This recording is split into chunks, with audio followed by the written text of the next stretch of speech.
I wind this right now. Solid part of your gears are just going to spin. Oh, no, you know what it is? Green goes on the... It doesn't go here, it goes here. This green cap that you just had. Okay. So she stays. Alright. This has got to go on locking in the spring. Yeah. That'll help hold it together so you don't have to... We gotta get through the instructions. You get the face on and then... So do you think an 8-year-old would have an easier time with this? Oh, there it is. Right.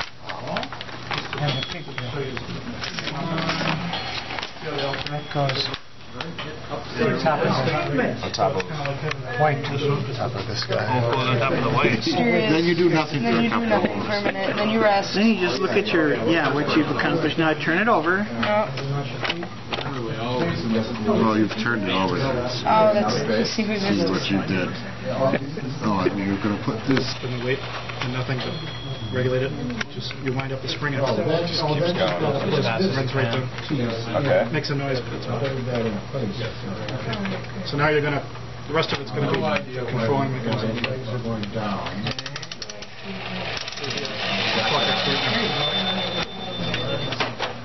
Wow. Nice job. Okay, we got it. We win. Oh, I got you right. Dope. Except we have one extra piece, but that's supposed to be that way, right?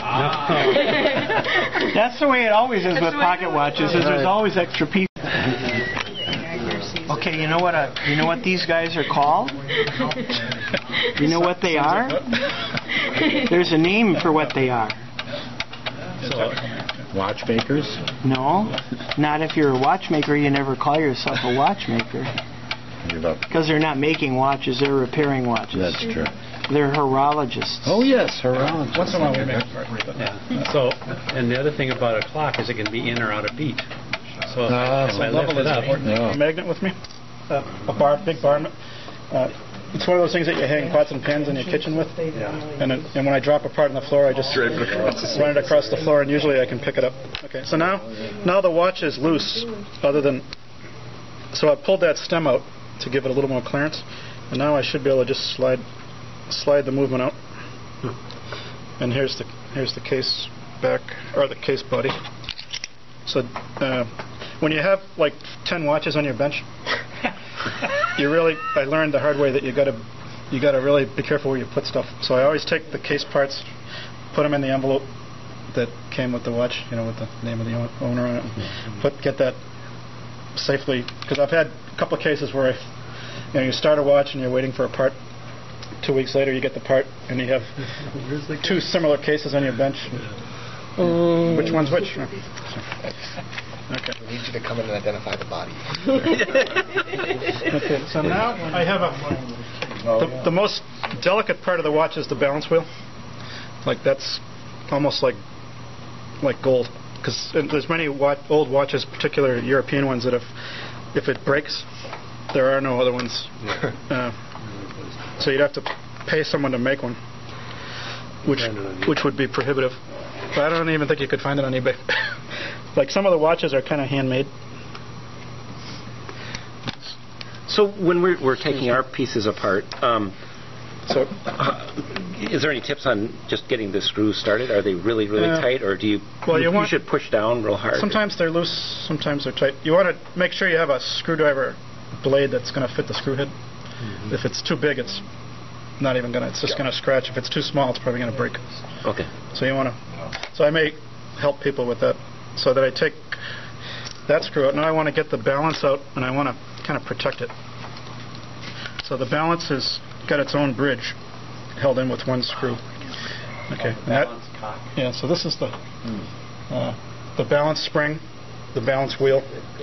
And there's a little shaft that has incredibly fine pivots on each end, and those are really fragile. So I take that, I put it on a thing called a tack, a balance tack, and then I take that tack, I move it across the room, another section of the bench, and I put a glass dome over it, because I don't want anything to fall on it. I don't want to blow on it and have it tip over. I don't want anything to happen to this. This is the most important part of the watch. If there's something wrong with this, the watch is not going to work right. So I would. It takes a long time to fix if something's wrong with that. So I put that out of the way safely. Okay.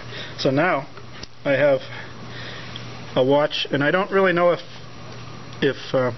there's power in the mainspring. So I'm moving the pallet back and forth. Is Bill here? And I'm looking to focus these things. You can, but it's fussy. Okay. Is it? Yeah. I'll let you do it. So I'm moving the pallet and I'm seeing if the escape wheel moves. And if the escape wheel doesn't move, it means that the mainspring could be let down. It could be that there's gunk in the watch and it's keeping the watch from working, but there's still a lot of tension on the mainspring. So this one I knew was running before. So I'm kind of wondering why so in order to the stem in the watch, and then I can actually wind it.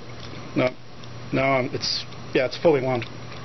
So how do you release it? Okay, so now there's when you were building your clock, you know that little thing that looked like that went in the middle of a 45 RPM record that went on the back of the insert? Yeah, it's called a click. So that there's a click right here which keeps the barrel from moving backwards. Oh. So what I'm going to do is try to wind it, and then I'm going to pull that click out of the way so it's not functional anymore.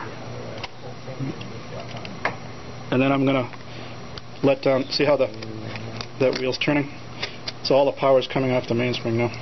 So you're manually letting the spring go. Yeah. If you don't do that, and would it explode? It wouldn't literally explode, but it could damage the wheels when it suddenly releases the force. Okay. Yeah. Exactly. Yeah. Okay. So now it's doing it on purpose. Like you're really trying to spin down. I mean, is it kind of fun? Well, it is if you have a problem with something not working.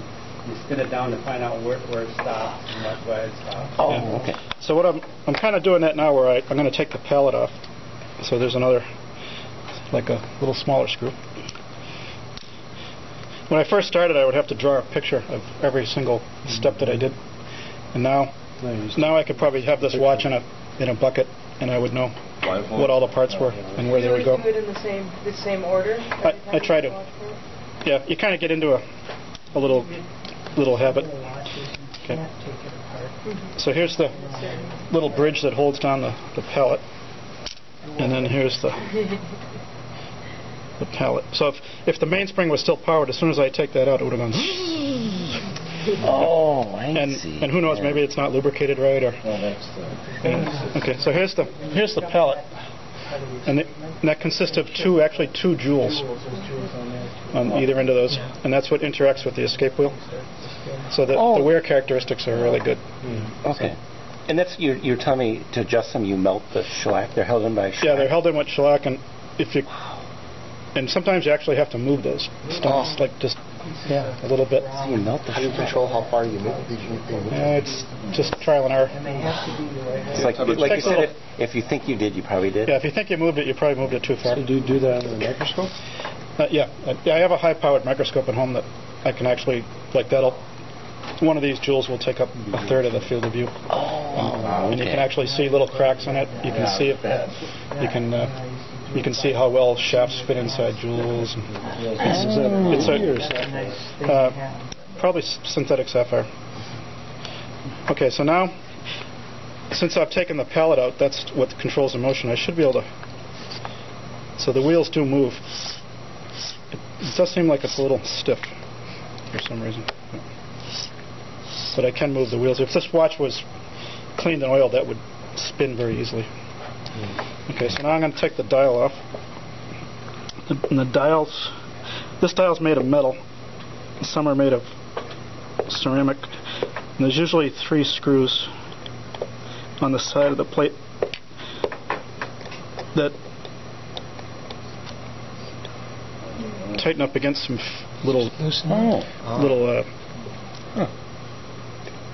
there's little posts that come out of the back of the dial called feet.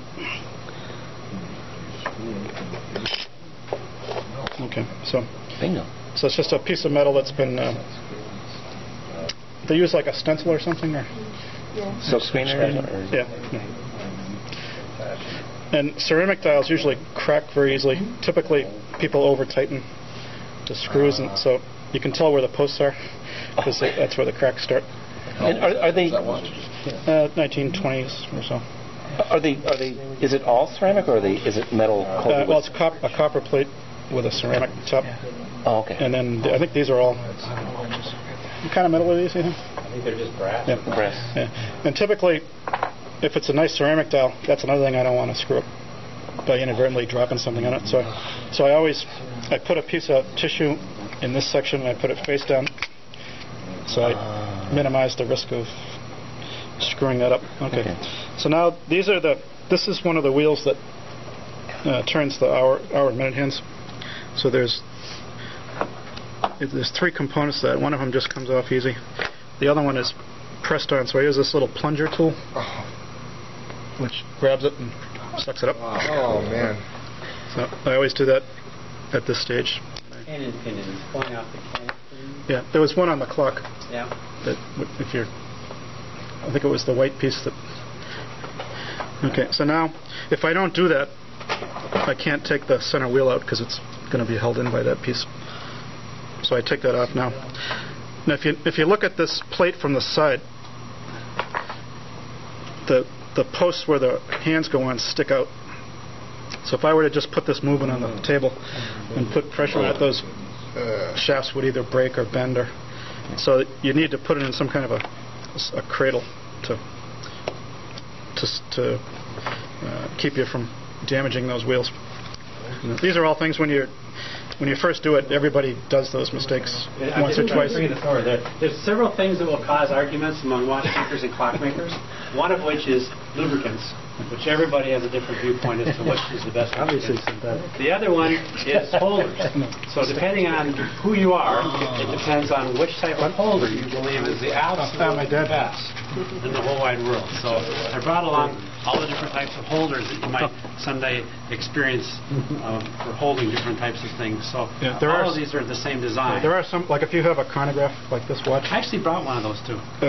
They're special. The Swiss sell like a $200 specialized holder that fits it exactly, and then has like the pushers built into the holder so you can test the functions while it's out of the watch. Cool. That's another reason why I don't do that kind of watch. Okay, so now I've got the dial off and everything off that side that I need to. And while we're here, so besides all those that are there, this is one you're talking about. This is for a 7750. That's the one that I have. Basically, you put your watch in, and it will enable you to test all the functions on the one side. On the other side, when you flip it over, it now has a room for the stem to come out. So this little piece of plastic that costs like 11 cents costs $45 to buy it. But it's perfect. And so whenever I run a 7750, it's worth it. If you do enough of them. Exactly. So that's the specialized version, or you have one of these kinds of things that just clamps up along the edges of it, or this is another one that clamps. This is another one. So this is like the Speed Demon one. We got the PVC pipe here. Yeah. A little hot glue. Yeah. Man, you're set. You make them for 30? Yeah. This is for your rectangular, old-fashioned men's watches. Oh, yeah. Basically, that's full of them. Anyway, go ahead. Okay, and here's some real creativity. I showed you the winding and setting parts that are in the case. So you pull the stem out to wind it, or to set the time, and it's pushed in all the way to wind the watch. But in actuality, the mechanism that drives that has to be in all the way to set the time, and has to be out to wind. So you need to reverse the direction of what's happening with the stem. Oh. So every company has different systems for doing it, and they're really creative. That's the only thing on a watch that on a regular basis I need to pay attention to, because each one's a little different, and especially if it's a watch that's obscure and I've never done before. There's going to be something in that mechanism that's just a little wacky that I haven't seen before, and maybe I would get my camera and take a picture of it, or just make a mental note that this has to go this way. So as you can, it's this called negative setting.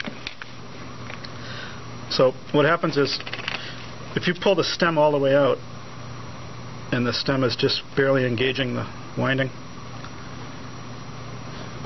Oops. See that center wheel is kind of turning? Yeah. So this there's a piece here that's pushed down, and it engages. It's forced to engage with this wheel here, and that's the part of the mechanism that sets the time, sets the hands. And then when I push the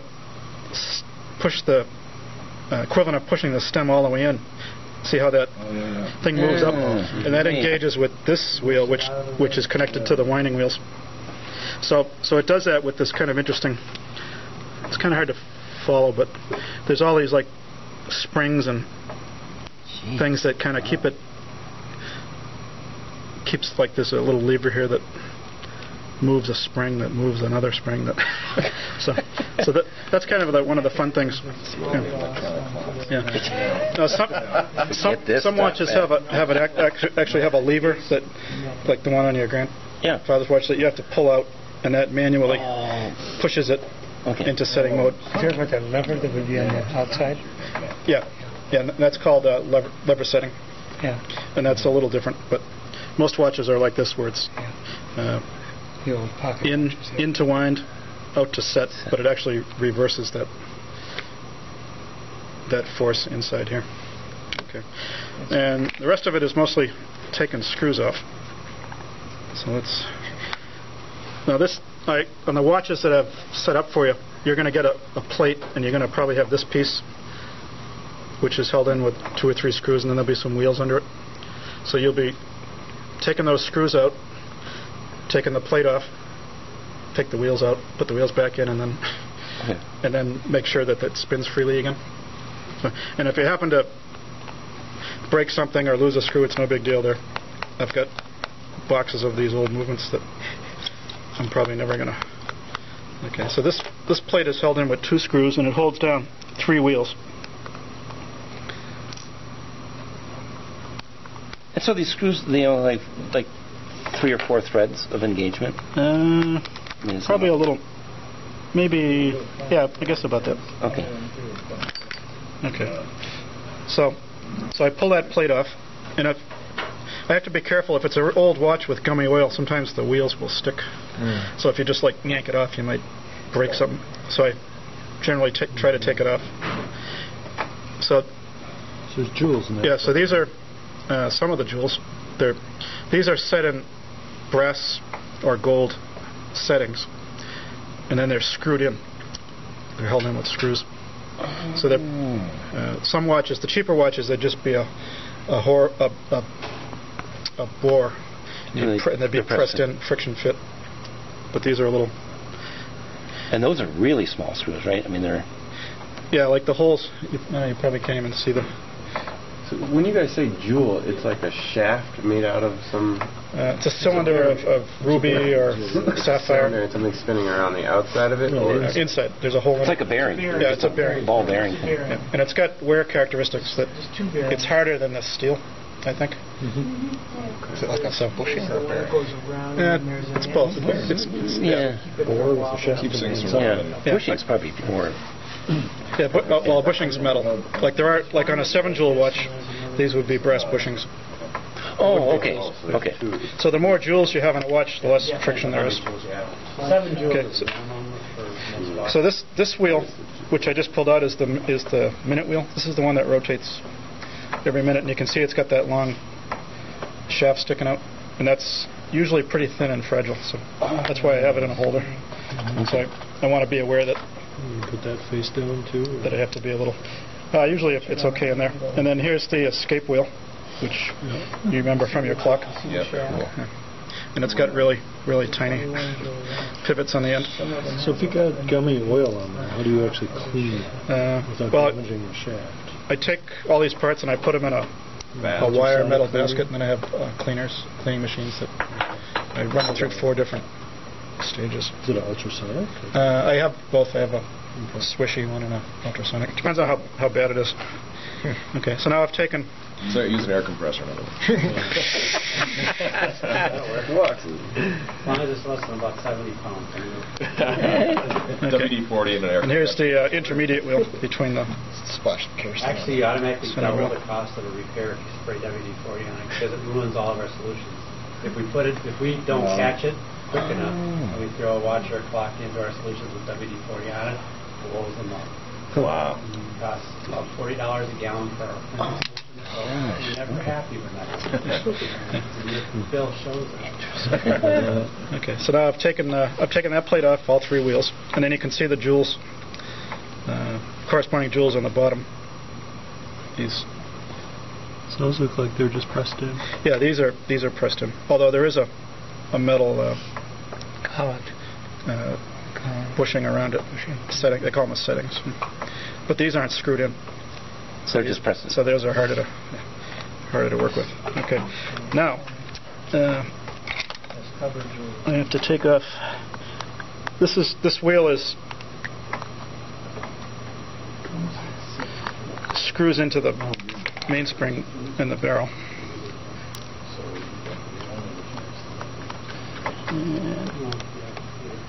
It's a little persnickety. Okay, so this is a winding wheel. So when you wind, there's like a bevel gear. And it turns this wheel, and then that wheel turns this wheel, and this wheel is rigidly attached to the arbor. Those the beefier ones because they're winders? Yeah, so these screws are bigger. They're under a lot more stress. Yeah. Now, if I was doing a complete cleaning and overhaul, I would take this one off also, but it's only for cleaning purposes. Okay. So to save time. So this one is held in with 2 screws also.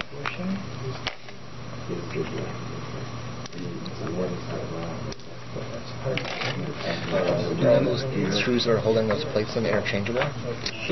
Sometimes. I was going to say. Yeah. So here's the just a cover for the barrel mainspring. So it kind of looks like the one on the clock. There's a spring inside.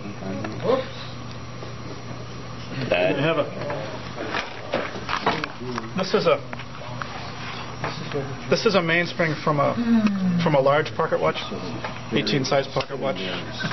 So when it's pretty good size. Yeah, it's a lot of springs. Yeah. This one would be a little smaller, but and this is so this is actually, there's an arbor that holds it in the center, and then as you wind it, it gets smaller and smaller and smaller, and pretty soon it fits in a little barrel like that. So there can be a lot of force behind these. All those pieces are all hand cast? Most of these were made by my machines, and they'd be interchangeable. Like I could take another watch of the same caliber, and I frequently do, and take a part from it, and generally it just goes a lot right of times in. put it right in without any modification. Cool. Once in a while you have to maybe look through a couple to get one that's a little. Okay, so I'm just gonna pull that center wheel out. I have to restart. So here's the barrel. Now the reason why the wheels weren't spinning is I think it's this wheel here. It's really tight. It's really tight for some reason. So it's either really gummed up. That hot melt that you're doing. Yeah, if when I look at it under the loop, I can actually see some gunk.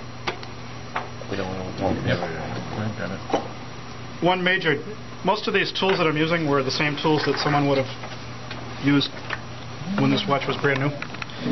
But one thing that's really gotten better is the quality of the oils. So like oils now last longer, and they're more specific to certain applications. But in the old days, they used to use like whale oil and I've heard the best of vegetable oils. Is this oil right here is supposed to be the finest on your body. Huh. That's right. Yeah. Yeah, so there was some crap in there, and that's why it wasn't turning. So it's a little better now. See, now it turns. Yeah. So that's one of the things you're up against when you're fixing a watch, is that there was just a little bit of crap on that, and it basically almost would stop the watch.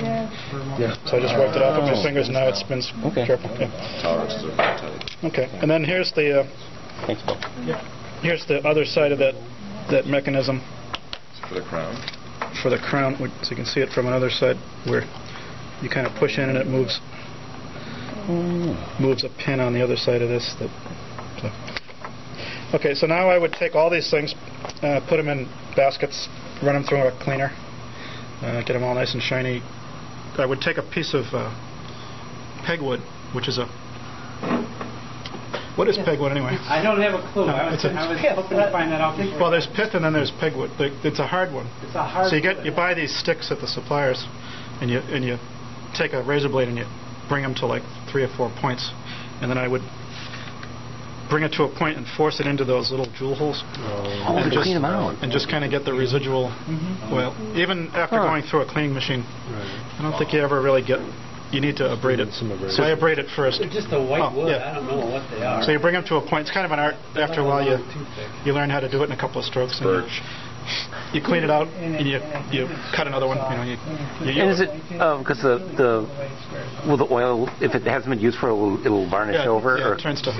Yeah, I had one a couple of weeks ago where I had to run it through the cleaner 3 times, and it still had some residual. It looked like varnish on it, and I had to like soak each piece individually and like. Really? Yeah. Like it took me like 3 times longer than it should have just to get the junk off.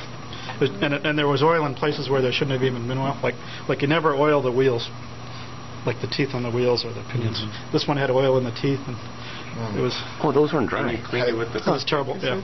Well, they create more friction than they reduce. Okay. Was it just that it was over lubricated? So the lubrication. Well, it was over lubricated. It was the wrong lubricants, and they were in there so long they turned to some horrible substance. And was that bad? Your only thing was to clean it with the stick, or sticks and then I used the pithwood where it's a soft wood that you can force the shafts in and then turn them, and it by friction takes off some of it. Yeah. Okay, so now at this point I would go have a cup of coffee, a cup of tea, breathe again, play my guitar for a few minutes, relax. I'm halfway through. Okay, so I run them through the cleaner and I come back upstairs and I'm going to put it back together. So it's pretty much the same process in reverse. It is. So basically it tells you on every single watch what it is you need to do to find how to put it together, where to look at it, what's the oil. I was looking at ultrasonics today, so that's a bunch of crap. So a watch like this is too old to. Yeah. Like all the companies that made these are no longer in existence. So